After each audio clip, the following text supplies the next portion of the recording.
Welcome back. So നമ്മളെ chapter principles of inheritance and variation നമ്മളെവിടെ എത്തി? നമ്മൾ വീഡിയോസൊക്കെ നമ്മൾ കണ്ടിട്ടില്ലേ മക്കളെ? ഒക്കെ കണ്ടു പഠിച്ചിട്ടല്ലേ വന്നത്. സോ ടെസ്റ്റ് ക്ലോസ് കഴിഞ്ഞു, ഇൻകംപ്ലീറ്റ് ഡൊമിനൻസ് കഴിഞ്ഞു, and next is codominance. Incomplete dominance നമ്മൾ ആ അതായത് ഡൊമിനൻസ് എന്ന് പറയുന്ന ഒരു കോൺസെപ്റ്റ് എന്താണെന്നുള്ളത് നമ്മളൊന്ന് ക്ലിയർ ചെയ്തു അല്ലേ.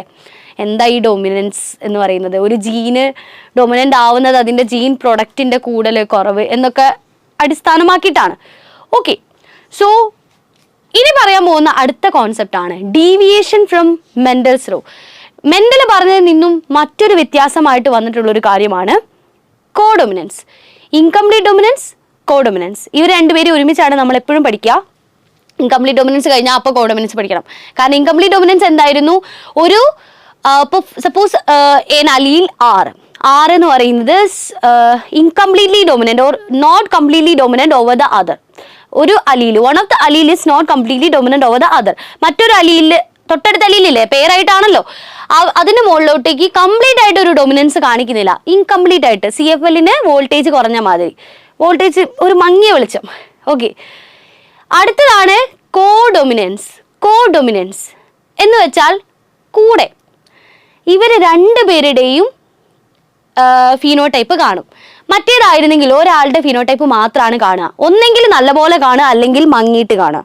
ഇവിടെയോ കോഡൊമിനൻസ് എന്ന് പറഞ്ഞാൽ രണ്ട് അലീലിൻ്റെയും ഫീനോടൈപ്പ് നമുക്ക് കാണാൻ പറ്റും ഒരു ഓർഗാനിസത്തിൽ. ഇതൊക്കെ വലിയൊരു വ്യത്യാസമല്ലേ മെൻഡൽ പറഞ്ഞതിൽ നിന്നും? മെൻഡൽ പറഞ്ഞു രണ്ട് അലീലുണ്ടെങ്കിൽ ഒരാളുടേത് മാത്രമേ കാണുള്ളൂ, മറ്റേ ആളുടേത് കാണില്ല എന്ന് അല്ലേ. ക്യാപിറ്റൽ ടി സ്മോൾ ടി ആയിരുന്നെങ്കിൽ ടോള് മാത്രമാണ്, ഡോർഫ് ഉണ്ടാവില്ല. പക്ഷേ ഇവിടെ പുതിയ പുതിയ പ്ലാന്റ്സ്, പുതിയ പുതിയ ഓർഗാനിസം, അതിൻ്റെ ഓരോരോ സെല്ലുലാർ കോമ്പണൻസിനെ പറ്റിയിട്ടൊക്കെ പഠിച്ചു വരുന്ന സമയത്ത് നമ്മൾ കണ്ടുപിടിക്കുകയാണ് കോഡൊമിനൻസ് എന്ന് പറയുന്ന ഒരു കണ്ടീഷനും കൂടി ഉണ്ട്. ജീനിന്റെ അലീൽസ് ഇല്ലേ, അവർ രണ്ടുപേരുടെയും ക്യാരക്ടേഴ്സ് ഒരേപോലെ കംപ്ലീറ്റ്ലി ആൻഡ് ഈക്വലി എക്സ്പ്രസ് ചെയ്യുന്ന ഒരു കണ്ടീഷനാണ് കോഡൊമിനൻസ് എന്ന് പറയുന്നത്. സോ അതിനൊരു ടിപ്പിക്കൽ എക്സാമ്പിൾ ആണ് നമ്മളെ blood grouping, human blood grouping. Okay, നിങ്ങൾക്ക് നിങ്ങളുടെ ബ്ലഡ് ഗ്രൂപ്പ് ഏതാ? എൻ്റെത് A പോസിറ്റീവ്. A പോസിറ്റീവ് ഉണ്ടാവാം, A നെഗറ്റീവ് ഉണ്ടാവാം, AB പോസിറ്റീവ് ഉണ്ടാവാം, AB നെഗറ്റീവ് ഉണ്ടാവാം, B പോസിറ്റീവ് ഉണ്ടാവും, B negative, O positive, O negative. എത്ര ബ്ലഡ് ഗ്രൂപ്പ് ഉണ്ട് അല്ലേ? ഇത്രയും ബ്ലഡ് ഗ്രൂപ്പ് ഉണ്ട്. A positive, B positive, AB positive, A negative, B negative, AB negative, O positive, O negative അല്ലേ? ഒരുപാട് തരം ബ്ലഡ് ഗ്രൂപ്പിൽ ഈ പോസിറ്റീവ് നെഗറ്റീവ് നിങ്ങൾ മൈൻഡ് ആക്കണ്ട. പോസിറ്റീവ് എന്ന് പറയുന്നത് RH ആൻറ്റിജൻ അല്ലേ, അതുണ്ടെങ്കിൽ പോസിറ്റീവ്, ഇല്ലെങ്കിൽ നെഗറ്റീവ് എന്നുള്ള കണ്ടീഷനാണ്. പോസിറ്റീവ് അവിടെ മാറ്റി നിർത്തുക. എന്നിട്ട് നോക്കുവാണെങ്കിൽ AB, BA, O ഇത്രയും ബ്ലഡ് ഗ്രൂപ്പ് അല്ലേ ഉള്ളത്? AB, AB, O ഈ 4 തരത്തിലുള്ള ബ്ലഡ് ഗ്രൂപ്പാണുള്ളത്. നിങ്ങൾ വീട്ടിലുള്ള ആൾക്കാരുടെ ബ്ലഡ് ഗ്രൂപ്പ് ഒക്കെ ഒന്ന് നോക്കി വെച്ചിട്ടോ, നമുക്കൊരു ആവശ്യം വരും, നമുക്ക് നോക്കാം. സോ എങ്ങനെയാണ് ഈ ബ്ലഡ് ഗ്രൂപ്പിങ്ങും കോഡൊമിനൻസും റിലേറ്റഡ് ആയിട്ടുള്ളത് പറഞ്ഞുതരാം. നമ്മൾ ഒരു ജീൻ എടുത്തു, ജീൻ I. ബ്ലഡിന്റെ ഇതില്ലേ, ഗ്രൂപ്പില് ബ്ലഡ് ഗ്രൂപ്പിങ്ങിനുള്ള ആ ഒരു ജീനാണ് I എന്ന് പറയുന്നത്. ജീൻ I ആണ് ബ്ലഡിലുള്ള ആൻറ്റിജൻ, ആൻറ്റിബോഡി, ആൻറ്റിജൻ ഏതാണെന്നുള്ളത് തീരുമാനിക്കുന്നത്. ആൻറ്റിജൻ A ആണോ B ആണോ എന്നൊക്കെ തീരുമാനിക്കുന്ന ജീനാണ് I. ഞാൻ പറഞ്ഞു ജീനാണ് I. ജീനിന് പല ഫോംസ് ഉണ്ടാവും. I എന്ന് പറയുന്നത് ബ്ലഡിന്റെ ആൻറ്റിജനെ തീരുമാനിക്കുന്ന ജീന്. എത്ര ആൻറ്റിജൻ ഉണ്ട്? A ആൻറ്റിജൻ ഉണ്ട്, B ആൻറ്റിജൻ ഉണ്ട്, AB, O എന്നൊക്കെ പറയുന്നില്ലേ, അത് ഏതാണെന്ന് നമുക്ക് നോക്കാം. സംഭവം രണ്ട് ആൻറ്റിജനേ ഉള്ളൂ, A ആൻറ്റിജനും B ആൻറ്റിജനും. ഓക്കെ, A ആൻറ്റിജൻ ഉള്ള ബ്ലഡ് A പോസിറ്റീവ് അല്ല A blood group, B antigen ഉള്ളത് B ബ്ലഡ് ഗ്രൂപ്പ്, അങ്ങനെയാണെന്ന് വിചാരിക്കുക. അപ്പോൾ ഈ ആൻറ്റിജൻ ഉണ്ടാക്കുന്ന ബ്ലഡിന്റെ സെല്ലിന്റെ ആൻറ്റിജനില്ലേ, അതുണ്ടാക്കുന്ന ജീനാണ് I. ഇതാണ് I. ഈ Iക്ക് 2 തരമുണ്ട്. IA ഉണ്ട്, IA ഉണ്ട്, IB ഉണ്ട്. ഇനി ഈ വേറൊരു അലീലും കൂടി ഉണ്ട്, അതായത് ആൻറ്റിജനെ ഉണ്ടാക്കാത്ത അലീല്, അതാണ് small letter I. Okay, gene I എന്ന് പറയുന്നതിന് 3 അലീൽസ് ഉണ്ട്, IA, IB, I. ഓക്കെ, ഇനി ഇവിടെ നിങ്ങൾക്ക് ഒരു ഡൗട്ട് വരാം. നമ്മൾ ഇത്രയും നേരം പറഞ്ഞതിൽ 2 അലീലേ പഠിച്ചിട്ടുള്ളൂ. Allele always occur in pairs, genes occur in pairs, factors occur in pairs എന്നൊക്കെ നമ്മൾ പറഞ്ഞു. ക്രോമോസോംസ് പെയർ ആണ്. ഇവിടെ നിങ്ങൾക്ക് വരാൻ പോകുന്ന ഒരു കൺഫ്യൂഷൻ ആണ്. ഇവിടെ എന്തുകൊണ്ട് 3 അലീൽ? ഒരു ജീനിന് 3 അലീൽ. ജീനിന് 2 2-ലധികമോ അലീൽസ് ഉണ്ടാവാം. ഇതിനെയാണ് മൾട്ടിപ്പിൾ അലീലിസം എന്ന് പറയുന്നത്. പക്ഷേ ഒരു ഇൻഡിവിജ്വലിന് 2 അലീലേ ഉണ്ടാവുള്ളൂ. ഇതിൻ്റെ പറഞ്ഞുതരാം. ഇതാണ് ക്രോമോസോം, അത് അതിൻ്റെ ഹോമോലോഗസ് ക്രോമോസോം ഇവിടെയാണ് ഉള്ളത്. ഇതിൽ 3-മതൊരു ക്രോമോസോം ഇവരുടെ പെയറായിട്ട് വരുന്നില്ലല്ലോ. അപ്പോൾ ഇത് IA, ഇത് IA അല്ലെങ്കിൽ IA ഓർ IB സംവാട്ട്. ഇവർ 2 പേരോ അല്ലെങ്കിൽ IBക്ക് പകരം ചിലപ്പം സ്മോൾ ലെറ്റർ I ആയിരിക്കാം. ഓക്കെ, ഇങ്ങനെ ഏതെങ്കിലും 2 ആളെ വരുള്ളൂ. 3 അലീലുണ്ട്. 3 അലീൽ എന്ന് പറയുന്നത് ഒരൊറ്റ ഇൻഡിവിജ്വലിൽ 3 അലീൽ എന്നല്ല പറയുന്നത്. ഈ ലോകത്ത് 3 അലീലാണ് ഐക്കുള്ളത്. ഇത് ഉള്ളതാണ്, ഞാൻ ഉണ്ടാക്കി പറയുന്നതല്ല. ജീന്, ഈ I ജീനുണ്ട്. I ജീന് നമ്മൾ റെപ്രസെൻറ്റേറ്റീവ് ആയിട്ട് കാണിച്ചതാണ് കേട്ടോ. ഒരു ജീനുണ്ട്, I ജീനുണ്ട്, IA, IB, small letter I, ഇങ്ങനെ 3 അലീലുകളുണ്ട്. ഈ ലോകം മുഴുവൻ എല്ലാവരുടെ ഇതിൽ നോക്കിക്കഴിഞ്ഞാൽ നിങ്ങളുടെ ക്ലാസ്സിൽ നിങ്ങളുടെ ഫ്രണ്ട്സിൻ്റെയും നിങ്ങളുടെയൊക്കെ DNA എടുത്ത് നോക്കിക്കഴിഞ്ഞാൽ ഈ I എന്ന് പറയുന്ന ജീന് 3 തരത്തിൽ കാണാം. ഒരാളുടെയിൽ 2 തരത്തിലേ കാണുള്ളൂ. പക്ഷെ എല്ലാവരുടെയും നോക്കിക്കഴിഞ്ഞാൽ ഒരു ജീൻ പൂൾ എന്ന് പറയും. അതിൽ 3 അലീൽസ് ഉണ്ടാവാം. ചില ആൾക്ക് IAയും സ്മോൾ ലെറ്റർ Iയും ആവാം, ചില ആൾക്ക് IBയും സ്മോൾ ലെറ്റർ Iയും ആവാം, ചില ആൾക്ക് IAയും IAയും ആവാം, ചില ആൾക്ക് IAയും IBയും ആവാം. അയ്യോ, ഇങ്ങനെ പലതരത്തിലുണ്ടാവാം. ഓക്കെ, സോ അതുകൊണ്ടാണ് അപ്പൊ നിങ്ങൾക്ക് ഇനി ഡൗട്ട് വരരുത് ഇതിനെ മൾട്ടിപ്പിൾ അലീലിസം അല്ലെങ്കിൽ പോളി ജനറ്റിക് ഇൻഹെറിറ്റൻസ് ഒക്കെ പറഞ്ഞാൽ നിങ്ങൾ പഠിക്കും. ഓക്കെ, സോ അതാണ് ഇപ്പൊ പറഞ്ഞത് IA. ഞാൻ പറയട്ടെ, IA വന്നു കഴിഞ്ഞാൽ ഇവിടെ കോഡോമിനൻസ് ആണ്. എല്ലാ അലീലും ഒരുപോലെ എഫക്റ്റ് ആവും. ഇയാളുടെ എഫക്റ്റ് എന്തായിരിക്കും? ഇയാൾക്ക് എഫക്റ്റ് ഇല്ല, ഇയാൾ ആന്റിജൻ ഉണ്ടാക്കുന്നില്ല. ഇയാളുണ്ടെങ്കിൽ A ആന്റിജൻ, ഇയാളുണ്ടെങ്കിൽ B ആന്റിജൻ, ഇയാളുണ്ടെങ്കിലോ ആന്റിജൻ ഒന്നുമില്ല. ഓക്കെ, ആന്റിജൻ ഒന്നുമില്ല. സോ ആന്റിജൻ ഇല്ലാത്ത ബ്ലഡ് ഗ്രൂപ്പ് ഏതാ? ആന്റിജൻ ഇല്ലാത്ത ബ്ലഡ് ഗ്രൂപ്പ് ഇങ്ങനെ എഴുതുന്നത് നമ്മുടെ O blood group. A blood group എന്ന് പറഞ്ഞാൽ A ആന്റിജൻ ഉണ്ട്. അങ്ങനെയാണ് ബ്ലഡ് ഗ്രൂപ്പിംഗ് നിങ്ങൾക്ക് അറിയുന്നത് ഞാൻ വിചാരിക്കുന്നു. I hope. Okay, A blood group എന്ന് പറഞ്ഞാൽ A ആന്റിജൻ ഉള്ള ഗ്രൂപ്പാണ്. B ബ്ലഡ് ഗ്രൂപ്പ് എന്ന് പറഞ്ഞാൽ B ആന്റിജൻ ഉള്ളതാണ്. O ബ്ലഡ് ഗ്രൂപ്പ് എന്ന് പറഞ്ഞാൽ ആന്റിജനെ ഇല്ലാത്തതാണ്. ഇപ്പൊ ഏകദേശം ഒരു ഐഡിയ കിട്ടിയില്ലേ? ഓക്കെ, IA ആണ് നിങ്ങളുടെ ക്രോമോസോമിലെങ്കിൽ നിങ്ങൾക്ക് A ബ്ലഡ് ഗ്രൂപ്പ് ആണ്. IB ആണെങ്കിൽ നിങ്ങൾക്ക് B ബ്ലഡ് ഗ്രൂപ്പ് ആണ്. സ്മോൾ ലെറ്റർ I ആണെങ്കിൽ നിങ്ങൾക്ക് O ബ്ലഡ് ഗ്രൂപ്പ് ആണ്. ഇനി വേറൊരു തരത്തിലും ഉണ്ട്. IA സ്മോൾ ലെറ്റർ I ആണെങ്കിൽ ഇയാൾ എന്തായാലും ആന്റിജനെ ഒന്നും ഉണ്ടാക്കുന്നില്ല, ഇയാളാണെങ്കിൽ A ആന്റിജനെ ഉണ്ടാക്കും, അപ്പോൾ A ബ്ലഡ് ഗ്രൂപ്പ് ആണ്. IB സ്മോൾ ലെറ്റർ I ആണെങ്കിൽ B ബ്ലഡ് ഗ്രൂപ്പ് ആണ്. ഇനി എയും ബിയും ഓയും ഒക്കെ വന്നു. ഇനി വേറൊരു ആൾക്കാരുണ്ടല്ലോ AB, അവരാണ് ഇവിടെ താരം. ഓക്കെ, ഇതാ IAയും IBയും വന്നു കഴിഞ്ഞാൽ ഞാൻ പറഞ്ഞു ഇവര് കംപ്ലീറ്റ്ലി ഡൊമിനേറ്റ്, ഇവർ ഈക്വലി കംപ്ലീറ്റ്ലി ഡൊമിനേറ്റ് ചെയ്ത് ഇവരുടെ എക്സ്പ്രസ് ചെയ്യും ഇവർ. അതാണ് കോഡൊമിനൻസ് എന്ന് പറയുന്നത്. ഈ അലീൽസ് മുഴുവൻ കംപ്ലീറ്റ്ലി ഫുള്ളി എക്സ്പ്രസ് ചെയ്യും. സോ IA ഉള്ളത് കൊണ്ട് A ആന്റിജനും IB ഉള്ളത് കൊണ്ട് B ആന്റിജനും ഉള്ളത് കൊണ്ട് നമ്മുടെ blood group AB blood group ആവും. ഓക്കെ, അപ്പം നിങ്ങൾ AB ബ്ലഡ് ഗ്രൂപ്പുള്ള ഏതെങ്കിലും കുട്ടികളുണ്ടെങ്കിൽ നിങ്ങൾ പോയി ആൾക്കാരുടെ അടുത്ത് വീമ്പളക്കുക.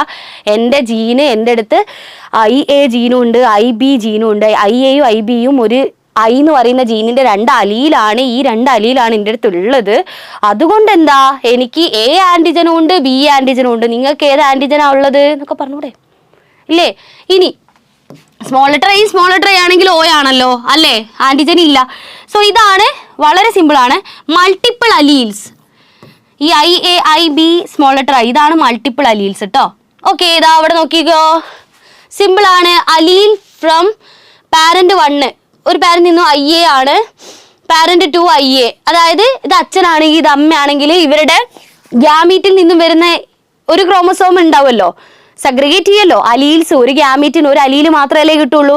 അതായത് അതല്ലേ നമ്മുടെ സെഗ്രിഗേഷൻ. പഠിച്ച ഓർമ്മയുണ്ടോ? Law of segregation. One gamete will receive only one of the അലീൽ, one of the pair, അല്ലെങ്കിൽ പെയറിൽ നിന്നും ഒരാളെ മാത്രമേ കിട്ടുള്ളൂ. സോ IA അമ്മയ്ക്കും IA കുട്ടിക്ക് A ബ്ലഡ് ഗ്രൂപ്പ്. ഓക്കെ, ഇനി അച്ഛന് IA, അമ്മയ്ക്ക് IB, അപ്പൊ കുട്ടിക്ക് IB ബ്ലഡ് ഗ്രൂപ്പ്. ഇനി ഇത് മാത്രം നോക്കിയാൽ പോരെ. അച്ഛനിൽ നിന്നും IA വന്നു, അമ്മയിൽ നിന്നും സ്മോൾ ലെറ്റർ I വന്നു, അപ്പൊ A ബ്ലഡ് ഗ്രൂപ്പ്. ഇതാ ഇങ്ങനെ IB AB, IB B, IB I O blood group. 0 എന്ന് വായിക്കല്ലേ, O ബ്ലഡ് ഗ്രൂപ്പ് ആണ്. ഓക്കെ, സോ ഇതാണ് കോഡോമിനൻസ്. ഇവിടെ എവിടെ കോഡോമിനൻസ്? ഇവിടെ മാത്രമാണ് കോഡോമിനൻസ് വരുന്നത്. ഈ IAIB ഈ ഇവർ രണ്ടുപേരും ഒരുമിച്ച് അങ്ങോട്ട് ആക്ട് ചെയ്യുക. ഇവിടെയും വരുന്നുണ്ട്, പക്ഷെ ഇവിടെ ആക്ട് ചെയ്യുന്നതുകൊണ്ട് വലിയ വ്യത്യാസമൊന്നുമില്ല. കാരണം എന്താ, സ്മോൾ ലെറ്റർ I എന്തായാലും ഒന്നും ഉണ്ടാക്കുന്നൊന്നുമില്ല. അപ്പൊ പിന്നെ കാണുന്ന അതല്ലേ ഉണ്ടാവുള്ളൂ. ഇവരാണെങ്കിലോ രണ്ടാളും ഉണ്ടാക്കുന്നുണ്ടാവും. അതുകൊണ്ട് AB കോഡോമിനൻസ്. കണ്ടോ, ഇപ്പൊ മെന്റൽ പറഞ്ഞാൽ നേരെ ഓപ്പോസിറ്റ് അല്ലേ. മെന്റൽ പറഞ്ഞാൽ ക്യാപിറ്റൽ T സ്മോൾ T അങ്ങനെ ആയിരുന്നെങ്കിലോ മീഡിയം ഹൈറ്റ് ഉള്ള ആൾ വേണമായിരുന്നു അല്ലേ. വന്നില്ലല്ലോ, ഇല്ലല്ലോ. നിങ്ങൾ ഫ്ലവർ കളറ് ഒരിക്കലും കോഡോമിനൻസ് ആണെന്ന് പറയരുത്. അത് ഇൻകംപ്ലീറ്റ് ഡൊമിനൻസ് ആണ്. അതായത് വെള്ളയും ചുവപ്പും കൂടി മിക്സ് ആയിട്ടുള്ള പിങ്ക് അല്ല. ചുവപ്പിൻ്റെ പിഗ്മെന്റ് ഇല്ലേ, അതിൻ്റെ അളവ് കുറഞ്ഞത് കൊണ്ട് കുറച്ച് പിങ്ക് ഷെയ്ഡ് ആയിപ്പോയതാ. വൈറ്റ് എന്ന് പറഞ്ഞാൽ കളർ ഇല്ലാത്ത ഒരു ജീനാണ്. ഓക്കെ, സോ ഇതാണ് നമ്മുടെ ടെക്സ്റ്റിൽ കൊടുത്തിട്ടുള്ള ഒരു അടിപൊളി സാധനം. നിങ്ങൾ ചിന്തിക്കേണ്ട ഒരു സാധനമാണേ. അങ്ങനെ സിമ്പിളായിട്ടൊന്നും കിട്ടൂല. ഇവിടെ പറയുന്നത് എന്താന്ന് വെച്ചാൽ, ഡൊമിനൻസ് അല്ലെങ്കിൽ ഒരു ജീന് ഡൊമിനൻ്റ് ആണോ റിസസീവ്, ഈ ഡൊമിനൻ്റും റിസസീവും വിട്ട് നമുക്കൊരു കളിയില്ലല്ലേ. ഒരു ജീന് ഡൊമിനൻ്റ് ആണോ റിസസീവ് ആണോ എന്ന് എപ്പോഴാ പറയാന്നറിയോ? നമ്മൾ അത് എവിടുത്തെ ജീനിനെയാണ് കൺസിഡർ ചെയ്യുന്നത്, ഏത് ടൈപ്പ് ജീനാണ്, അതിൻ്റെ ഏത് ഫീനോടൈപ്പാണ് നമ്മൾ എടുക്കുന്നത്, ഇതിനൊക്കെ ഡിപ്പെൻഡ് ചെയ്തിട്ടായിരിക്കും. ഞാൻ പറഞ്ഞുതരാം. ചിലപ്പോൾ ഇത് നിങ്ങൾ എക്സാം പോയിന്റ് ഓഫ് വ്യൂവിലൊക്കെ നിങ്ങൾ ചെറിയൊരു പാരഗ്രാഫിൽ പറയുന്നുള്ളൂ, പക്ഷെ നിങ്ങൾ ടെക്സ്റ്റിൽ പറഞ്ഞുകൊണ്ട് നിങ്ങളിത് അറിഞ്ഞിരിക്കണം. ചിലപ്പോൾ ഒരു ജീന് ഒരു ഫീനോടൈപ്പിനെ ഉണ്ടാക്കുന്ന ജീനായിരിക്കും. ചിലപ്പോൾ ഒരു ജീന് ഒന്നിലധികം ഫീനോടൈപ്പിനെ ഉണ്ടാക്കും. എക്സാമ്പിൾ പറഞ്ഞുതരാം. എക്സാമ്പിളാണ് നമ്മളത്. ഇവിടെ B എന്ന് പറയുന്ന ജീനില്ലേ, ഈ B ഇവര് എന്താ ചെയ്യുന്നതെന്ന് വെച്ചാൽ, നമ്മളെ പൈസൺ സറ്റൈവത്തിൻ്റെ സീഡില്ലേ, ആ സീഡിൻ്റെ ഈ റൗണ്ട് സീഡ്, റിങ്കിൾഡ് സീഡിൻ്റെ ഷേപ്പിനെ കോൺട്രിബ്യൂട്ട് ചെയ്യുന്ന ജീനാണ്. അറ്റ് ദ സെയിം ടൈം ഈ സീഡിൻ്റെ ഉള്ളിലുള്ള സ്റ്റാർച്ച് കണ്ടന്റിനെ കോൺട്രിബ്യൂട്ട് ചെയ്യുന്ന ജീനും കൂടിയാണ്. ലോജിക്കലി കറക്റ്റാണ്. ഒരു ജീന് ഒരു പ്രോട്ടീനാണ് ഉണ്ടാക്കുന്നത്, ശരിയാണ്. പക്ഷേ ഇങ്ങനെ ഒന്ന് ആലോചിച്ച് നോക്കിയേ. റൗണ്ട് സീഡ് ആവണമെങ്കിൽ അതിൽ നിറയെ സ്റ്റാർച്ച് വേണം. റിങ്കിൾഡ് സീഡ് ആവണമെങ്കിൽ അത് കുറച്ച് സ്റ്റാർച്ച് കുറവായിരിക്കും. ഇതാണ് കണ്ടീഷൻ. അതായത് ഈ ജീന് സ്റ്റാർച്ച് ഉണ്ടാക്കുന്നു, ഈ സ്റ്റാർച്ച് ഉണ്ടാവുന്നത് കൊണ്ട് നല്ല റൗണ്ട് ആവുന്നു. അപ്പം നമ്മൾ നോക്കുകയാണ്, നമ്മുടെ സീഡിൻ്റെ ഷേപ്പ് മാത്രം പറയുകയാണെങ്കിൽ നമ്മൾ പറയും റൗണ്ട് സീഡ് ആവാൻ കാരണമായിട്ടുള്ള ആ ജീന് ഡൊമിനൻ്റ് ആണ്, ആ അലീൽ ഡൊമിനൻ്റ് ആണ്. റിങ്കിൾഡ് സീഡ് ആവാൻ കാരണമായിട്ടുള്ള ആ അലീൽ റിസസീവ് ആണെന്ന് നമ്മൾ പറഞ്ഞു. പക്ഷേ അതേസമയം നമ്മൾ അതിൻ്റെ സ്റ്റാർച്ച് കണ്ടന്റിൻ്റെ ഭാഗത്തേക്ക് ആ ഫീനോടൈപ്പ് ആണ് നോക്കുന്നതെങ്കിൽ നമുക്ക് അങ്ങനെ പറയാൻ പറ്റില്ല. കാരണം എന്താണെന്നറിയോ, സ്റ്റാർച്ച് റൗണ്ട് സീഡിൽ മാക്സിമം സ്റ്റാർച്ച് ഉണ്ട്. ഓക്കെ, B ആണ് ഇവർ പറഞ്ഞിട്ടുള്ള എക്സാമ്പിൾ. എഗെയിൻ തേഞ്ഞു. ഓക്കെ, B ആണ് നമ്മുടെ എക്സാമ്പിൾ. B ആണ് റൗണ്ട് സൈഡിനുള്ളതെന്നാണ് ഇവർ പറഞ്ഞത് എന്ന് സപ്പോസ് ചെയ്യാം. നമുക്ക് വേണമെങ്കിൽ RN എടുക്കാമായിരുന്നു. ഓക്കെ, B ആണെങ്കിൽ കുറേ സ്റ്റാർച്ച് ഉണ്ടാവും. സ്റ്റാർച്ചിൻ്റെ കേസാണെങ്കിൽ നമ്മൾ പറയുന്നത് B ആണെങ്കിൽ സ്റ്റാർച്ച് ലെസ് സ്റ്റാർച്ചാണ്, കുറച്ച് സ്റ്റാർച്ചാണ് ഉണ്ടാവുക. കുറേ സ്റ്റാർച്ച്, ഇത് കുറേ സ്റ്റാർച്ച്, ഇത് കുറച്ച് സ്റ്റാർച്ച്. ഓക്കെ, ഇവിടെ കുറേ സ്റ്റാർച്ച് ഉണ്ടായി കഴിഞ്ഞാൽ ഇവർ സീഡ് നല്ല പോലെ റൗണ്ട് ആയിരിക്കും. ഇതാണെങ്കിലോ റിങ്കിൾഡ് ആയിരിക്കും. ഇനി വേറൊരു കേസും കൂടി ഉണ്ട്, B. ഇവിടെ ആണെങ്കിൽ ഞാൻ നേരത്തെ പറഞ്ഞിട്ടുണ്ടായിരുന്നില്ലേ, ഒരു ജീനിൻ്റെ പ്രൊഡക്റ്റ് എന്ന് പറയുന്നത് അതിൻ്റെ പ്രോട്ടീൻ ആയിട്ട് അതെന്താ പ്രൊഡക്റ്റിൻ്റെ എമൗണ്ട് അല്ലേ. സ്റ്റാർച്ചിൻ്റെ കേസിൽ പറയുമ്പം ഇയാളാണ് സ്റ്റാർച്ച് ഉണ്ടാക്കുന്ന ആൾ, ഇയാൾ സ്റ്റാർച്ച് ഉണ്ടാക്കുന്നില്ല. കാരണം എന്താ, ലെസ്സാണ്. അപ്പോൾ ഇവിടെ ആകുമ്പോൾ സ്റ്റാർച്ചിൻ്റെ അളവ് കുറയും ഇല്ലേ? ഈ ജീനിൻ്റെ പ്രൊഡക്റ്റ് കുറയുമല്ലോ. ഡൊമിനൻസിൻ്റെ ഒക്കെ കണ്ടീഷൻ കംപ്ലീറ്റ് മാറി വരുവാണ്, ഇവിടെ അളവ് കുറയും. പക്ഷെ എന്നാലും ഇത്രയും കുറവല്ല. അതുകൊണ്ട് നമുക്ക് പുറമേ കാണുക ഏതാ? റൗണ്ട് സീഡാണ് അല്ലേ? ഇനി ഇതെന്താ അപ്പം ഈ സ്റ്റാർച്ചിൻ്റെത്? ഇത് ഹൈ സ്റ്റാർച്ച്, ഇത് ലോ സ്റ്റാർച്ച്, ഇതൊരു മീഡിയം സ്റ്റാർച്ച്. മീഡിയം. ഇവിടെ ഒരു കണ്ടീഷൻ വരുന്നുണ്ടല്ലോ. നമ്മൾ നേരത്തെ ഫ്ലവറിൻ്റെ പിങ്ക് എന്ന് പറഞ്ഞില്ലേ, റെഡ് വൈറ്റ് പിങ്ക്. കുറേ സ്റ്റാർച്ച്, കുറച്ച് സ്റ്റാർച്ച്, മീഡിയം സ്റ്റാർച്ച്. ഇത് ഇൻകംപ്ലീറ്റ് ഡൊമിനൻസ് അല്ലേ മക്കളെ? ഇൻകംപ്ലീറ്റ് ഡൊമിനൻസ് അല്ലേ? അതാണ് പറയുന്നത്. ഈ ഒരു ജീന് ഏതാ? ഈ ബി എന്ന് പറയുന്ന ഒരു ജീന്, ആ ജീന് 2 ഫീനോടൈപ്പ് ആയിട്ട് നമുക്ക് വേണമെങ്കിൽ ശ്രദ്ധിക്കാം. ഒന്ന് സീഡിൻ്റെ shape of the seed, 2 starch production.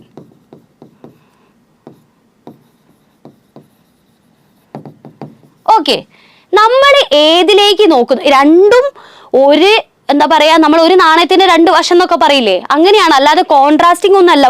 ഒരു ജീൻ ഇപ്പൊ മുടീന്റെ കളറും ഒരു ജീന് നിങ്ങളുടെ സ്കിന്നിന്റെ കളറും അങ്ങനെയൊന്നും അല്ല. അത്രയും വ്യത്യസ്തമായിട്ടുള്ള ഒരു കാര്യങ്ങളൊന്നല്ല. ജീന് അർത്ഥം ഒന്ന് തന്നെയാണ്, ജീൻ ഉണ്ടാക്കുന്ന പ്രോട്ടീൻ ഒന്ന് തന്നെയാണ്. സ്റ്റാർച്ച് ഉണ്ടാവുന്നത് കൊണ്ടാണ് ഷേപ്പ് റൗണ്ട് ആവുന്നത്, സ്റ്റാർച്ച് കുറയുന്നത് കൊണ്ടാണ് ഷേപ്പ് ചുളുങ്ങി പോകുന്നത്.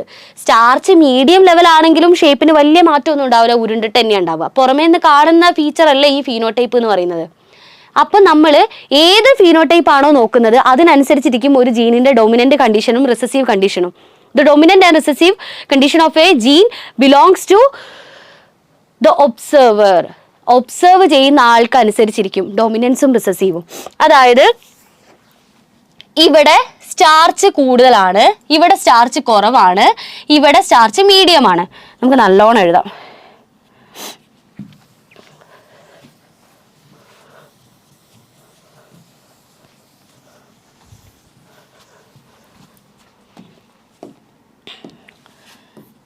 BB അയ്യോ അബദ്ധമാണല്ലോ മക്കളെ. ഡോണ്ട് വറി, നമ്മൾ സ്റ്റെപ്പ് ബാക്ക് നമ്മൾ അങ്ങനെയല്ലേ പോവാ. BB. ഓക്കെ, ഇതാണെങ്കിൽ എന്താ? High starch, medium, low. High starch ആയതുകൊണ്ട് ഉരുണ്ടു, മീഡിയം ആണെങ്കിലും ഉരുണ്ടിട്ട് തന്നെ ഉണ്ടാവുക, ലോ ആണെങ്കിൽ ചുളുങ്ങിപ്പോയി സീഡ്. ഓക്കെ, നിങ്ങൾ സ്റ്റാർച്ചിന്റെ കണ്ടന്റിനെ ആണോ നോക്കുന്നത്? സ്റ്റാർച്ചിന്റെ കണ്ടന്റ് ആണോ ഫിനോടൈപ്പ് ഇപ്പൊ നോക്കുന്നത്? സ്റ്റാർച്ചിന്റെ കണ്ടന്റ് ആണെങ്കിൽ ഈ ജീന് എന്ന് പറയുന്നത് ഇവിടെ ഒന്നും ഡൊമിനന്റും ഒന്നും റിസസീവും അല്ല. എന്ത് കണ്ടീഷനാ? ഇൻകംപ്ലീറ്റ് ഡൊമിനൻസ് ആണ്. ഒരാൾ ഡൊമിനന്റ് ഒരാൾ റിസസീവ് എന്ന് നമുക്ക് പറയാൻ പറ്റില്ല. ഇൻകംപ്ലീറ്റ് ഡൊമിനൻസ് ആണ് ഇവിടെ incomplete dominance. Incomplete dominance. Okay, ഇനി ഇവിടെ നോക്കുകയാണെങ്കിലോ, സീഡിന്റെ ഷേപ്പിനെ പറ്റി നോക്കുകയാണെങ്കിലോ, റൗണ്ട് സീഡ്, റിങ്കിൾഡ് ആവണമെങ്കിൽ ഇയാൾ വേണം. ഇയാളുള്ളത് കൊണ്ട് റൗണ്ടായി, ഇയാളുള്ളത് കൊണ്ട് റൗണ്ടാണ്. So B is dominant over small letter b. So dominant ഇവിടെയാണെങ്കിലോ, ഡൊമിനന്റ് ബിയും റിസസീവ് സ്മോൾ ലെറ്റർ ബിയും. കണ്ടോ, നമ്മൾ നോക്കുന്നതിനനുസരിച്ചിരിക്കും. നിങ്ങൾ ഇതൊന്നും ആലോചിച്ച് കോംപ്ലിക്കേറ്റഡ് ആവണ്ട. നമ്മുടെ ടെക്സ്റ്റിൽ പറഞ്ഞതുകൊണ്ട് മാത്രം നമ്മൾ ഡിസ്കസ് ചെയ്ത സംഭവമാണ്. ഓക്കെ, നിങ്ങൾക്ക് ഇതൊക്കെ ഡീറ്റെയിൽ ആയിട്ട് നിങ്ങളുടെ ഹയർ സ്റ്റഡീസിലൊക്കെ പഠിക്കാനുണ്ടാവും. So don't worry. Occasionally, a single gene product may produce more than one effect. Occasionally, എപ്പോഴും ഇല്ല. ഒരു single gene may produce more than one effect. ഒന്നിലധികം എഫക്റ്റ് ഉണ്ടാക്കാം. For example, starch synthesized in pea seeds is controlled by one gene and it has 2 alleles, capital letter B and small letter b. Starch is synthesized effectively by capital letter B and capital letter B. നമ്മൾ നേരത്തെ എഴുതിയത്. And homozygous and therefore large starch grains are produced. In contrast, the small letter b, that is homozygous small letter b, have lesser efficiency in starch synthesis. കുറച്ചേ starch ഉണ്ടാക്കുള്ളൂ, അല്ലെങ്കിൽ വളരെ law. Produce smallest starch grains. After maturation of the seed, these capital B seeds are round, small b seeds are wrinkled. ആ ഒരു സീഡിന്റെ കേസിൽ heterozygous produce round seeds and so B seems to be dominant അലീൽ.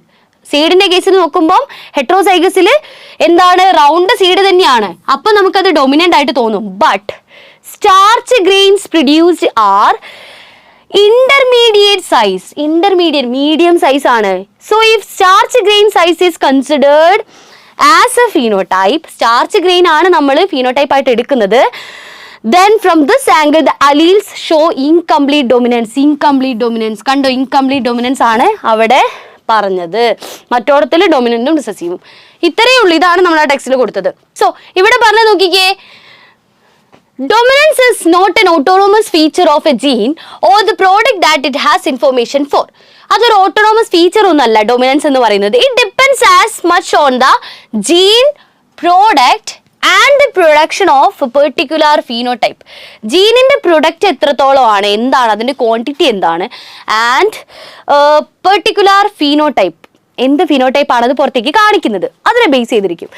From this product as it does on the particular phenotype that we choose to examine. നമ്മൾ ഏതാണോ എടുക്കുന്നത്, consider ചെയ്യാൻ എടുക്കുന്നത്, അതിനനുസരിച്ച്. In case more than one phenotype is influenced by the same gene. നേരത്തെ പറഞ്ഞതുപോലെ ഒരു same ജീന് ഒന്നിലധികം ഫിനോടൈപ്പിന് കാണിക്കാം. ഓക്കെ, അത് ആ ഒരു ലൈന് നിങ്ങൾ ഒന്ന് ഇപ്പം മനസ്സിൽ കൊളത്തി വെച്ചേക്കുക. ഈ ചാപ്റ്റർ ഇല്ലെങ്കിലും ഭാവിയിലെങ്ങാനും യൂസ് ചെയ്താലോ നിങ്ങൾക്ക് ഹയർ സ്റ്റഡീസിൽ. ഓക്കെ, അതായത് ഒരു ജീന് ഒരു ഫിനോടൈപ്പ് മാത്രമല്ല, ഒന്നിലധികം ഫിനോടൈപ്പ് കാണിക്കാം. ഓക്കെ,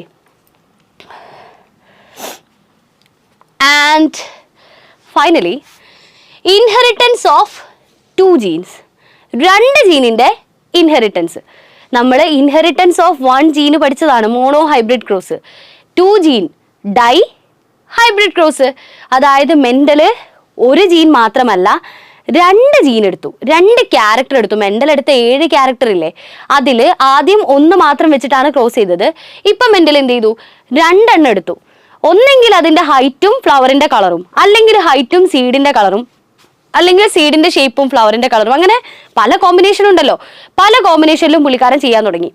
ഓക്കെ, അതാണ് ഈ ഇൻഹെറിറ്റൻസ് ഓഫ് 2 ജീൻസ് എന്ന് പറയുന്നത്. നമ്മൾക്ക് ഒരു ജീൻ ആയിരുന്നപ്പോൾ, ഇപ്പം നമ്മൾ ടോളെന്ന് എഴുതുകയാണെങ്കിൽ ക്യാപിറ്റൽ ടി എന്നല്ലേ മക്കളെ എഴുതുക. ഇതൊരു മാതിരി ഉണ്ടല്ലേ. ഓക്കെ, നമ്മളിപ്പോൾ ടോളെന്ന് എഴുതുകയാണെങ്കിൽ ക്യാപിറ്റൽ ടി 2 പേരായിട്ടല്ലേ എഴുതുക.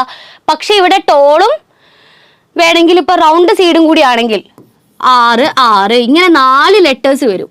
Small letter, small R. Dwarf wrinkled, tall round, dwarf wrinkled. ഇങ്ങനെയാണ് ഈ പ്ലാന്റിന്റെ ഫീച്ചർ നമ്മൾ എഴുതുക. നേരത്തെ ടോള് അല്ലെങ്കിൽ റിങ്കിൾഡ് മാത്രം അങ്ങനെയായിരുന്നു. പക്ഷെ ഇത് 2 ജീൻ എടുത്തതുകൊണ്ട് ഇങ്ങനെ എഴുതും. ഇങ്ങനെ എഴുതുമ്പോൾ ഞാൻ ജസ്റ്റ് ഒരു ട്രിക്കി ക്വസ്റ്റ്യൻ ചോദിക്കുകയാണ്. ഇങ്ങനെ എഴുതിയപ്പോൾ നമ്മൾ പറഞ്ഞു ക്രോമോസോമിൽ ഇങ്ങനെ ഹോമോലോഗസ് ക്രോമോസോമിൽ ഇവിടെ ആയിരുന്നു ഇയാൾ 2 പേരെന്ന്. ഇങ്ങനെ എഴുതുമ്പോൾ എങ്ങനെയാ മക്കളെ നമ്മൾ ക്രോമോസോം വരയ്ക്കുക? ഓഫ് കോഴ്സ് 4 ക്രോമോസോം വരയ്ക്കണം. 4 ക്രോമോസോമിൽ ഇയാൾ ഇവിടെ ടി, ഇയാൾ ഇവിടെ 6, ഇയാൾ ഇവിടെ 6. ഇനി ഞാൻ പറഞ്ഞു, ഞാനിപ്പോൾ ക്രോമോസോം സിംഗിൾ ലൈനായിട്ടല്ലേ വരയ്ക്കുന്നത്. എല്ലാവരും വരയ്ക്കുന്ന പോലെ ഞാൻ ക്രോമോസോം ഇങ്ങനെ വരച്ചാലോ? എങ്ങനെ എഴുതുക? അപ്പോഴും നമ്മൾ 4 ക്രോമോസോം വരയ്ക്കണടാ. കാരണം എന്താണെന്നറിയോ, ഈ ക്രോമോസോമസ് തന്നെയാണ് ഇത്. അല്ലാതെ ഇത് ക്യാപിറ്റൽ ടി, ഇത് സ്മോൾ ടി അങ്ങനെയൊന്നും അല്ല. ഇവിടെ ടി ആണെങ്കിൽ ഇവിടെയും ടി ആയിരിക്കും, ഇവിടെ ടി ആണെങ്കിൽ ഇവിടെയും ടി ആയിരിക്കും. ഇതിൻ്റെ ഒരു ഫോട്ടോസ്റ്റാറ്റ് ആണ്. സെല്ല് ഡിവൈഡ് ചെയ്യാൻ നേരം ഞാൻ പറഞ്ഞു 46 എന്നുള്ളത് 92 ആക്കണം, എന്നാലേ നമുക്ക് ഡിവൈഡ് ചെയ്യുമ്പോൾ 46 കിട്ടുള്ളൂ. അപ്പം ആ മുറിക്കാൻ വേണ്ടിയിട്ട് നമ്മളെ DNA അങ്ങോട്ട് ഇരട്ടിയാവും. ആ ഇരട്ടിയാവുന്ന രൂപമാണ് ഈ ക്രോമോസോമിന് ഇങ്ങനെ, അല്ലെങ്കിൽ ക്രോമോസോം ഇങ്ങനെയാണ് ഉണ്ടാവുക. ഓക്കെ, അപ്പോൾ ദാ ഇവിടെ ടി, ഇവിടെ എന്താ 6, ഇവിടെ 6. കിട്ടിയില്ലേ? ഇത് എളുപ്പമായിരിക്കും നിങ്ങൾക്ക്. ഞാൻ വേറൊരു സംഭവം പറഞ്ഞുതരാം, നിങ്ങൾക്ക് ചെയ്യാൻ പറ്റുമോ എന്നുള്ളത് നോക്കണേ. Okay, capital T, small T, capital R, small R, ഇതൊന്ന് ക്രോമോസോമിൽ വരച്ചു നോക്കാം നമുക്ക്. നേരത്തെ ഇപ്പൊ ഒന്ന് വീഡിയോ പൗസാക്കി നിങ്ങൾക്കൊന്ന് ചെയ്യാൻ പറ്റുമെന്ന് നോക്കിക്കേ. ഇതൊക്കെ പഠിച്ചു കഴിഞ്ഞാൽ നിങ്ങൾ ഫുൾ സെറ്റാ, ഇതുവരെയുള്ളതൊക്കെ സെറ്റാ. ഞാൻ എത്ര ക്രോമോസോം വരയ്ക്കണം? ഇങ്ങനെയായിരുന്നെങ്കിൽ ഞാൻ 4 ക്രോമോസോം, ഇങ്ങനെയാണെങ്കിലും 4 ക്രോമോസോം. ഓക്കെ, ഞാൻ ക്യാപിറ്റൽ ടി, ക്യാപിറ്റലിനൊക്കെ ഓറഞ്ച് കൊടുക്കാം, സ്മോളിനൊക്കെ പിങ്ക് കൊടുക്കാം. ഓക്കെ, നിങ്ങൾ പറഞ്ഞേ ഇതാണ് സ്മോൾ ടി, സ്മോൾ ആറ്, ക്യാപിറ്റൽ ടി, ക്യാപിറ്റൽ ആറ്. ഇത് ഇവിടെ വരയ്ക്കുമ്പോഴോ ഒന്ന് വരച്ചു നോക്കിക്കേ. ഇവിടെ വരയ്ക്കുമ്പോൾ എങ്ങനെ എഴുതുക? Capital T small T, capital T small T, അങ്ങനെയാണോ വരയ്ക്കുക? ഇതിന്റെ ഫോട്ടോസ്റ്റാറ്റ് ആണ് ഇത് അല്ലേ? Capital T, capital T, capital ആറ്, ക്യാപിറ്റൽ ആറ്. ഓക്കെ, ഇനി മറ്റേ ഫോട്ടോസ്റ്റാറ്റ് വരയ്ക്കുമ്പോൾ ഇതിന്റെ ഫോട്ടോസ്റ്റാറ്റ് വേണ്ടേ? Small T, small T, small ആറ്, സ്മോൾ ആറ്. ഇങ്ങനെയാണ് ആലോചിക്കേണ്ടത്. ഇങ്ങനെ വരച്ചിട്ട് ഇനിയാണ് ഞാൻ ഇതിന്റെ റൂൾസും ലോസും ഒക്കെ പറയാൻ പോകുന്നത്. ഇങ്ങനെയാവുമ്പം ഇവർക്ക് ഗ്യാമീറ്റ് ഫോം ചെയ്യുമ്പം, ഈ ടി ടി ആർ ആറിന് ഗ്യാമീറ്റ് ഉണ്ടാവുമ്പം നമുക്ക് വേണമെങ്കിൽ ഇതാണ് സെല്ല്. ഈ സെല്ലില് ഗ്യാമീറ്റ് സെല്ല് മുറിയണമല്ലോ. ഈ സെല്ല് ഇപ്പൊ ഇങ്ങനെയാണെന്ന് വിചാരിക്കതാ. സെല്ലിന്റെ ക്രോമോസോംസ് നമ്മൾ ഇങ്ങനെയാണ് വരച്ചേക്കുന്നത്. ഹോമോലോഗസ് ക്രോമോസോം ഇങ്ങനെ നമുക്ക് അടുപ്പിച്ച് വെച്ചാലോ? അങ്ങനെയല്ലേ നിൽക്കുക സെപ്പറേഷന് വേണ്ടിയിട്ട്. ഓക്കെ,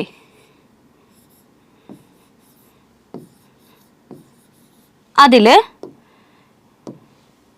ക്യാപിറ്റൽ ടി, ക്യാപിറ്റൽ ആറ് അല്ലേ? സ്മോൾ ടി, സ്മോൾ ആറ്.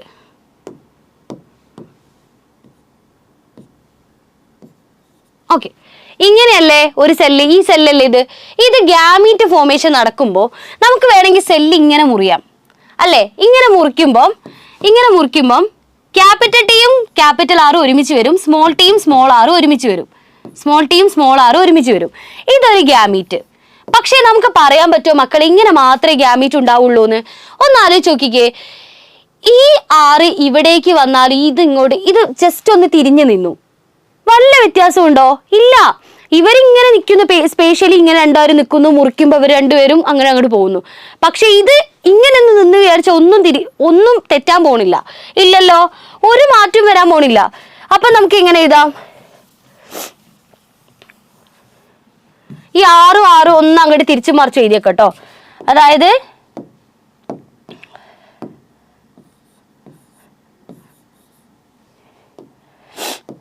ഇവിടെ നമ്മളെ ക്യാപിറ്റൽ ആറും ഇവിടെ നമ്മളെ സ്മോൾ ആറും, ഇത്രയേ ഉള്ളൂ. ഇനി നമ്മളിതാ ഡിവൈഡ് ചെയ്യുമ്പോൾ, സെല്ല് ഡിവൈഡ് ചെയ്യുമ്പം 2 ഗ്യാമീറ്റ് ആയി. ടീൻ്റെ കൂടെ 6 പോയി, ടീൻ്റെ കൂടെ 6 പോയി. മനസ്സിലായോ? ഗ്യാമീറ്റിലേക്ക് കണ്ടോ? ഇനി അങ്ങനെയാണ് നമ്മൾ ഗ്യാമീറ്റ് എഴുതാൻ പോകുന്നത്. അതായത് ഒന്നുമില്ല, ഈ ടീൻ്റെ കൂടെ ഇയാൾക്ക് പോവാം, അല്ലെങ്കിൽ ഈ ടീൻ്റെ കൂടെ ഇയാൾക്ക് പോവാം, ആർക്ക് വേണമെങ്കിലും പോവാം.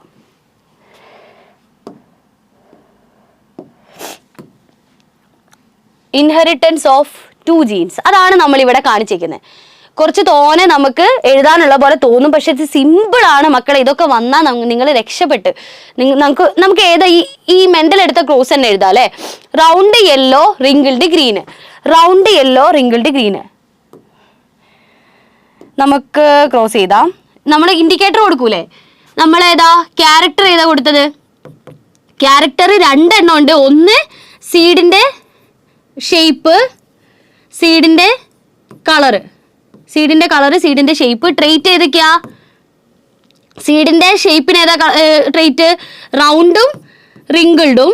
സീഡിന്റെ മറ്റേതിന്റെ ട്രേറ്റോ കളറിൻ്റെത് യെല്ലോയും ഗ്രീനും അല്ലേ? യെല്ലോയും ഗ്രീനും. ലെറ്റേഴ്സ് യൂസ് ചെയ്തത് ഏതൊക്കെയാ? റൗണ്ടും റിങ്കിൾഡും യെല്ലോ ഗ്രീന്. അത് ഏതെടുത്തത്? യെല്ലോ ഗ്രീൻ ഇതാണ് എടുത്തത് അല്ലെ? വൈ ആണോ എടുത്തത്? നമ്മൾ മെന്റൽ ഏതാ എടുത്തതെന്ന് വെച്ചാൽ അതന്നെ എടുക്കാം. നമുക്ക് വൈ എടുക്കാം. ഓക്കെ, വൈ എടുക്കാം.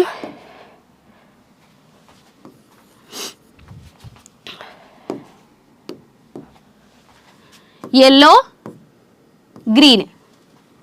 ഓക്കെ, ഇങ്ങനെ നമ്മൾ ഇൻഡിക്കേറ്ററോട് സൈഡ് കൊടുത്തു. ഇനി അങ്ങോട്ട് പാരൻസിനെ എഴുതാം നമുക്ക്. പാരൻസ് പി ഏതൊക്കെയാണ്? റൗണ്ട് ഫുള്ള് ഹോമോസൈഗസ് ഡൊമിനന്റ് ആദ്യം എഴുതാം നമുക്ക്.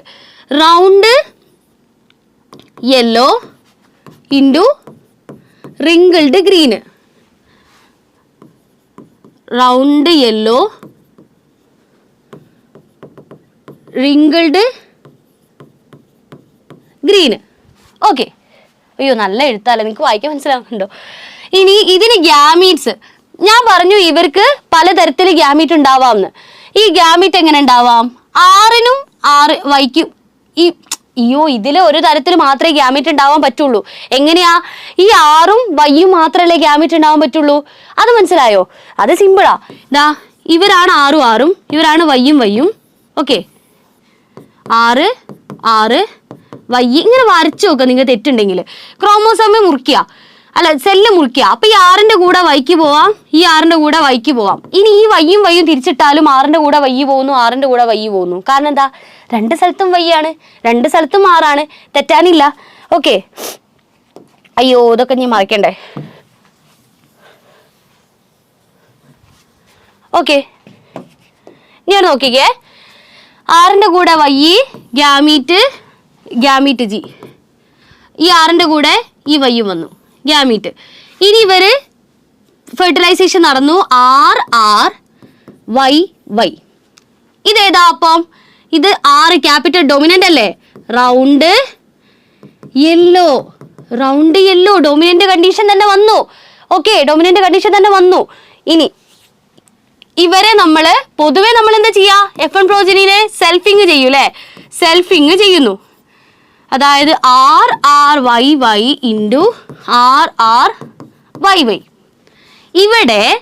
ഇവിടെയാണ് നമ്മൾ നേരത്തെ പറഞ്ഞത്. ഈ 6ന് വേണമെങ്കിൽ നമുക്ക് വേറെ കളർ എടുക്കാം. ഈ 6ന് വേണമെങ്കിൽ ഈ Yന്റെ കൂടെ പോവാം, ഈ 6ന് വേണമെങ്കിൽ ഈ Yന്റെ കൂടെ പോവാം, ഈ 6ന് വേണമെങ്കിൽ ഈ Yന്റെ കൂടെ പോവാം, ഈ 6ന് വേണമെങ്കിൽ ഈ Yന്റെ കൂടെ പോവാം. ക്യാപിറ്റൽ R ക്യാപിറ്റൽ Y ഇങ്ങനെയാണ് പോകുന്നതെങ്കിൽ ഈ ക്യാപിറ്റൽ ആറും സ്മോൾ Yയും കൂടി പോവും അല്ലേ? Small R capital Y, small R small Y. ഇതാണ് ഗ്യാമീറ്റ്സിന്റെ പോസിബിലിറ്റി. കൺഫ്യൂഷൻ വന്നോ? നമുക്ക് വീണ്ടും വരച്ചു നോക്കാം. അതൊന്നും ഒരു കുഴപ്പമില്ല. നമുക്ക് ദാ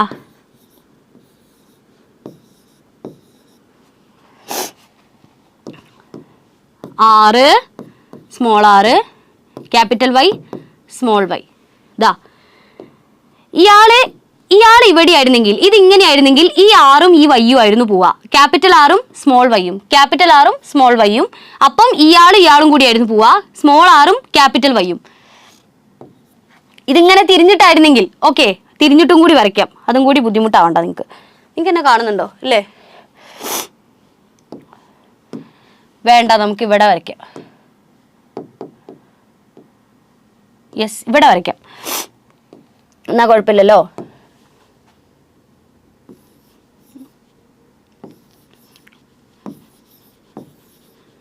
ഇതൊരു സെല്ല്. ഓക്കെ, ഇതൊരു സെല്ല്. ഇതില് capital R small R capital Y small Y. ഇവിടെ ക്യാപിറ്റൽ R സ്മോൾ R. ഇനി 6 ഇതും വേണമെങ്കിൽ തിരിയാട്ടോ. ഇവിടെ ഇവര് സ്മോൾ Yയും ക്യാപിറ്റൽ Y ഇങ്ങനെ ആയിരുന്നു നിന്നത്. അപ്പൊ സെല്ല് മുറിഞ്ഞപ്പോ capital R capital Y small R small Y capital R small Y small R capital Y. ഈ കോമ്പിനേഷൻ അല്ലേ ഇവിടെ കാണിച്ചതെന്ന് നോക്കിയേ. Capital R capital Y capital R small Y small R capital Y small R small Y. കണ്ടോ? ഇതേപോലെ ഇവരും ഉണ്ടാവും. Capital R small capital Y capital R small Y small R capital Y small R small Y. ഇനി ഇവര് തമ്മിൽ അങ്ങോട്ട് cross ചെയ്യും. നമ്മൾ നേരത്തെ വരച്ച പോലെ നമുക്ക് ഇങ്ങനെ വരയ്ക്കാൻ ഭയങ്കര ബുദ്ധിമുട്ടായിരിക്കും. അപ്പൊ അതിന് വേണ്ടിയിട്ട് പുന്നറ്റ് സ്ക്വയർ വെച്ചിട്ട് നമുക്ക് സിമ്പിൾ ആയിട്ട് വരയ്ക്കാൻ പറ്റും. 1 2 3 4 ഇങ്ങനെയാണ്.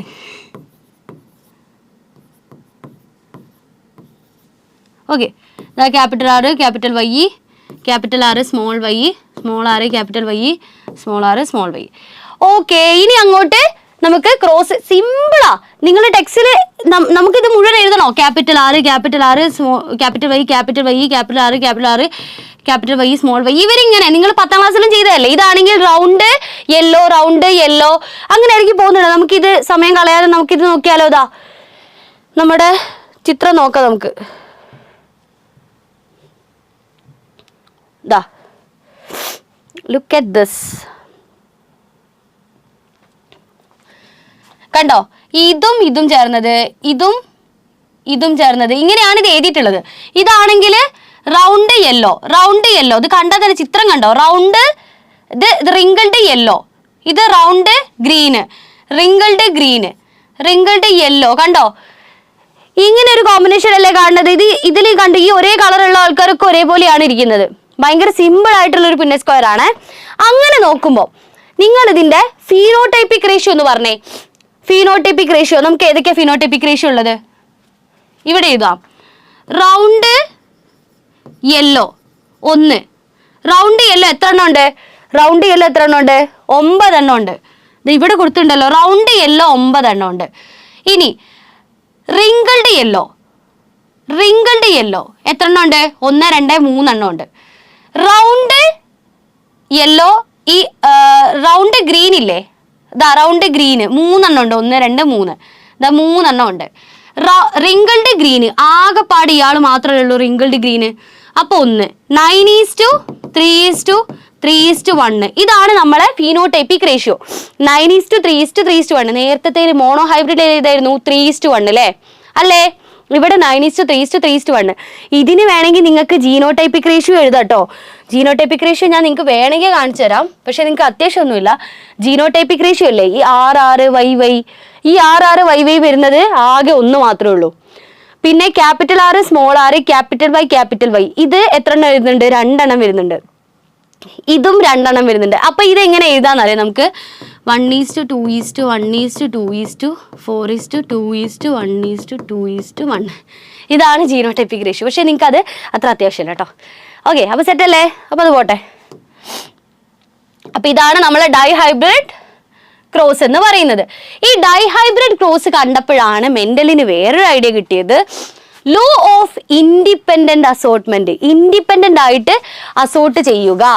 അതായത് അസോർട്ട് എന്ന് പറഞ്ഞാൽ എവിടെയെങ്കിലും, അതായത് ഇൻഡിപെൻഡന്റ് ആയിട്ട് പോവുക, സ്വന്തമായിട്ട് മറ്റൊരാളെ ഇൻഫ്ലുവൻസ് ചെയ്യണം, മറ്റൊരാൾ പോകുന്നതുകൊണ്ട് അവരുടെ കൂടെ പോവുക, അങ്ങനെയൊന്നും വേണ്ട. സ്വന്തമായിട്ട് ഇൻഡിപെൻഡന്റ്ലി പോകാൻ പറ്റും. Independent assortment.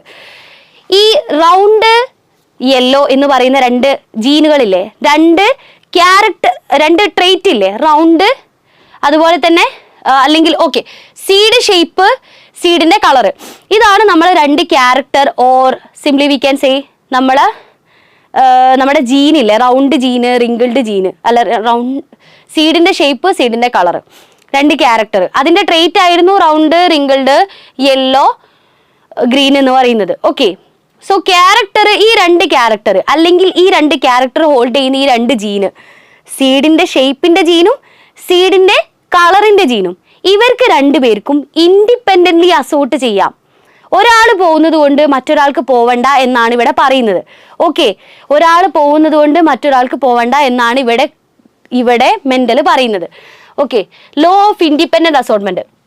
The ratio 9:3:3:1 can be derived as a combination of series of 3 yellow, 1 green with 3 round, 1 wrinkled, and this deviation can be written as follows: 3 round, 1 wrinkled, 3 yellow, 1 green. അതിന് നമുക്ക് 9:3:3:1. അത്രയും simple, നമ്മൾ നേരത്തെ പറഞ്ഞ സാധനം തന്നെയാണ്. When 2 pairs of traits are combined, when 2 pairs, 2 pair trait, okay, അതായത് round wrinkled ഒരു പെയർ, ഗ്രീനും യെല്ലോയും ഒരു പെയർ, 2 പെയർ ട്രേറ്റിനെ കമ്പൈൻ ചെയ്യുമ്പോൾ in A hybrid, segregation of 1 pair of character is independent of the other pair of character. ഒരു pair character എന്ന് പറയുന്നത്, character, ഇവിടെ ക്യാരക്ടർ എന്ന് പറയണം, നിങ്ങൾ ക്യാരക്ടർ തന്നെ എടുത്ത് പറയണം, ജീൻ എന്ന് പറയരുത്. ജീൻ എന്ന് പറയുമ്പം ചെറുതായിട്ടൊന്ന് തെറ്റിപ്പോവും. അതിപ്പം നമ്മൾ പീന്റെ കേസിൽ, ഓക്കെ, അതായത് പൈസം സർട്ടിഫിക്കറ്റിന്റെ കേസിൽ പറയുമ്പോൾ ജീൻ എന്ന് പറഞ്ഞാൽ തെറ്റില്ല. അതെന്തുകൊണ്ടാണെന്നുള്ളത് ഞാൻ കുറച്ച് കഴിയുമ്പോൾ പറയാം, അല്ലെങ്കിൽ അടുത്ത വീഡിയോയിൽ നമുക്ക് ഡിസ്കസ് ചെയ്യാം. ജീൻ എന്ന് പറയുമ്പോൾ എന്തുകൊണ്ട് അവിടെ തെറ്റിപ്പോകുന്നുള്ളത്. ക്രോമോസം എന്ന് പറഞ്ഞാലും നമുക്ക് ശരിയാവും. ഓക്കെ, സോ 2 പെയർ ട്രേറ്റ് എടുക്കുമ്പം അതിനെ കമ്പൈൻ ചെയ്ത് നോക്കുമ്പം ഇവരുടെ സെഗ്രിഗേഷൻ, ഈ സെഗ്രിഗേഷൻ എന്ന് പറയുന്നത് ഇവർ ഓരോ പ്രോജനിയിലേക്ക് പോകുന്നില്ലേ, അതെന്ന് പറയുന്നത് വളരെ ഇൻഡിപെൻഡന്റ് ആണ്, independent of each other, independent ആയിട്ടാണ് പോയിക്കൊണ്ടിരിക്കുന്നത് അവർ. വേണമെങ്കിൽ ഇതാ ഈ ഗാമിറ്റ് ഫോർമേഷൻ തന്നെ നോക്കിയാൽ മതി നിങ്ങൾ. കണ്ടോ, ഞാൻ പറഞ്ഞില്ലേ ഈ ക്രോമോസോം തിരിയുന്നത്, ഇവർക്ക് വേണമെങ്കിൽ ഈ ഇതിന് വേണമെങ്കിൽ, റൗണ്ടിന് വേണമെങ്കിൽ നമ്മളുടെ നമ്മുടെ ഗ്രീൻ ഇല്ലേടാ, ഗ്രീന് റൗണ്ട് ഒരുമിച്ച് പോവാം, അല്ലെങ്കിൽ യെല്ലോയും റിംഗ് കൊണ്ട് ഒരുമിച്ച് പോവാം. അങ്ങനെ ഒരു ഇൻഡിപെൻഡന്റ് ആയിട്ട്, ഞാൻ പറഞ്ഞു ക്രോമോസോംസിന് തിരിയാം, ഇൻഡിപെൻഡന്റ് ആയിട്ട് പോകാൻ പറ്റുന്നുണ്ട്. സോ ആ ഒരു ട്രേറ്റിന്റെ ഇൻഡിപെൻഡന്റ് അസോർട്ട്മെന്റ് ആണ് അവിടെ പറയുന്നത്. So this is law of independent assortment when two pairs of traits are combined. In a hybrid segregation of one pair of character is independent of the other characters. So അത്രയാണ്. ഇനി എന്തുകൊണ്ടാണ് ഞാൻ ആ ജീനിന് പറയാൻ പാടില്ല എന്ന് പറഞ്ഞത് എന്നുള്ളത് നമുക്ക് തൊട്ടടുത്ത വീഡിയോയിൽ നോക്കാം. ഓക്കെ, അപ്പൊ ഇന്ന് ഇത്രയേ ഉള്ളൂ. നിങ്ങൾ അധികം കൺഫ്യൂഷൻ ആവരുത്. Segregation, law of segregation and law of independent assortment, law of dominance ഒക്കെ നമ്മൾ പഠിച്ചു. ലോ ഓഫ് ഇൻഡിപെൻഡന്റ് അസോർട്ട്മെന്റ് എന്ന് പറയുന്നത് ഇൻഡിപെൻഡന്റ്ലി ആണ് അവർ അസോർട്ട് ചെയ്യുന്നത്. നമ്മൾ നേരത്തെ ക്രോമോസോം തിരിയുന്നു എന്ന് പറഞ്ഞില്ലേ മക്കളെ, അതന്നെ. അതായത് ഇവിടെ നോക്കാം, നമുക്ക് അതും കൂടി നോക്കിയിട്ട് പോവാം. 6 6 Y Y ഇവര് രണ്ടുപേരും പേഴ്സ് ആണ്, അല്ല യെസ് Y Y അല്ലെങ്കിൽ 6 6 Y Y. ഓക്കെ, ഇവർക്ക് രണ്ടുപേരും പേഴ്സ് ഓഫ് ക്യാരക്ടേഴ്സ് ആണ്. ഇവരുടെ അസോസിയേഷൻ എന്ന് പറയുന്നത് ഇൻഡിപെൻഡന്റ് ആണ് പ്രോജനിയിൽ. ഇവർക്ക് എങ്ങനെ വേണമെങ്കിലും, ഒരിക്കലും ആരും പറയുന്നില്ല ഈ 6ഉം വൈയും തന്നെ ഒരുമിച്ച് പോകണം എന്ന് പറയുന്നില്ല. ഇപ്പൊ 6 6 Y Y എന്നുള്ള കണ്ടീഷൻ ആണെങ്കിൽ 6ഉം വൈയും തന്നെ ഒരുമിച്ച് പോകണമെന്ന് ആരും എവിടെയും പറയുന്നില്ല. ഈ റൗണ്ട് എന്ന് പറയുന്നത് ഗ്രീനും ആയിട്ടും പോവാം. അതുകൊണ്ടാണ് നമുക്ക് ആ 9:3:3:1 എന്ന് പറയുന്ന റേഷ്യോ കിട്ടിയത്. അതായത് റൗണ്ട് സീഡ് വേണമെങ്കിൽ യെല്ലോ കളറും ഫോം ചെയ്യാം, ഗ്രീൻ കളറും ഫോം ചെയ്യാം. റിങ്കിളുടെ സീഡ് യെല്ലോ കളറും ഫോം ചെയ്യാം, ഗ്രീൻ കളറും ഫോം ചെയ്യാം. അതിന്റെ ക്യാരക്ടറിന്റെ ഇൻഡിപെൻഡന്റ് ആയിട്ടുള്ള ഒരു അസോർട്ട്മെന്റ് ആണ് ആ പറയുന്നത്. ഓക്കെ, പല തലങ്ങും വിലങ്ങും ഒക്കെ അവർക്ക് മൂവ്മെന്റ് പോസിബിൾ ആണ്. ഓക്കെ, സെറ്റ് അല്ലേ? അപ്പൊ ക്യാരക്ടറിന്റെ ആ ഒരു സെഗ്രിഗേഷൻ ആണ് നമ്മളപ്പോ പറഞ്ഞത്. അപ്പൊ ഇത്രയേ ഉള്ളൂ നമ്മളെ വീഡിയോ, ഇന്നത്തെ വീഡിയോ. അടുത്ത വീഡിയോയിൽ നമ്മൾ ക്രോമോസോമൽ തിയറി പഠിക്കാൻ പോവാണ് അടുത്ത വീഡിയോയിൽ. സോ അടുത്ത വീഡിയോയിലേക്ക് എല്ലാവരും പഠിച്ചു വരിക, ഈ വീഡിയോ നല്ലപോലെ പഠിച്ചു വരിക. എന്തെങ്കിലും ഡൗട്ട് ഉണ്ടെങ്കിൽ നിങ്ങൾക്ക് കമൻറ്റ് സെക്ഷനിൽ അറിയാം, നമുക്ക് ആൻസർ തരുന്നതായിരിക്കും. ആൻഡ് യെസ്, നിങ്ങൾ ശ്രദ്ധിച്ചിരുന്ന് കേട്ടാൽ വളരെ എളുപ്പമായിട്ടുള്ള ചാപ്റ്ററാണ്. നിങ്ങൾ പോകും തോറും നമുക്ക് കോംപ്ലിക്കേഷൻ കൂടുന്ന പോലെ തോന്നും, പക്ഷേ ആദ്യം മുതലേ പഠിച്ചാൽ പോകും തോറും നമുക്കത് ഈസി ആയി തോന്നുന്ന പോലെ തോന്നും. നമ്മൾ പഠിച്ചാൽ, അല്ലെങ്കിൽ കോംപ്ലിക്കേഷൻ കൂടും. ഓക്കെ, പഠിച്ച് പോയാൽ സിമ്പിളാണ്. പരീക്ഷയ്ക്ക് ഇനിയും സമയം ഉണ്ടാവുമല്ലോ ഇല്ലേ? നിങ്ങൾ പരീക്ഷേൻ്റെ തലേദിവസം വീഡിയോ കാണുന്ന ആൾക്കാരല്ല എന്ന് വിചാരിക്കുന്നു.